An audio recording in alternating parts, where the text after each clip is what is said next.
C'est à Mâcon-Cours que Lola intervient aujourd'hui. La jeune ostéopathe est là pour une patiente bien particulière, Yéna, une chienne de 11 ans. Installée depuis 3 ans en Haute-Marne, la praticienne apprécie ce métier avant tout pour les animaux. C'est hyper gratifiant quand on part d'un animal qui n'est pas bien dans son corps, dans ses pattes, et qu'après on a une évolution presque miraculeuse avec du coup l'animal qui est beaucoup mieux et le propriétaire qui est du coup super ravi des résultats. Pour l'instant, Lola consulte à domicile. Une séance dure en moyenne 1h30 et se déroule toujours de la même façon. Alors du coup là c'est la première étape pour la séance, donc après la prise de contact avec l'animal et le propriétaire. Donc on va remplir la fiche de l'animal qui est personnalisée, donc qui est faite pour chaque animal.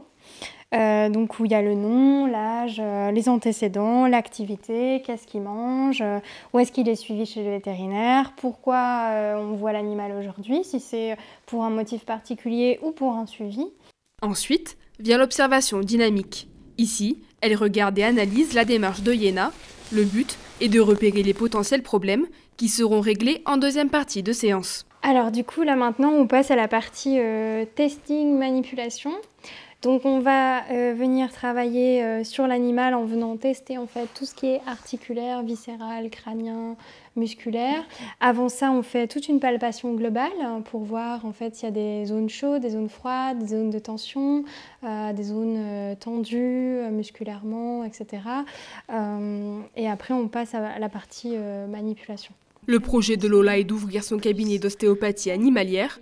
Pour y arriver, elle a participé au concours des idées inspirées où elle est arrivée en 3e position dans la catégorie savoir-faire. J'ai candidaté par rapport à mon projet de centre de soins et de bien-être animalier, qui est un projet qui me tient à cœur depuis plusieurs années, qui a émergé en fait quand j'étais à l'école d'ostéo, pour pouvoir en fait mettre toutes les thérapies que je pratique dans un seul lieu, avoir un cadre vraiment apaisant, au mieux pour les animaux, pour avoir une prise en charge autant sur le côté physique que émotionnel, que énergétique. L'ostéopathie reste avant tout une thérapie préventive, même si elle peut être parfois utilisée de façon curative.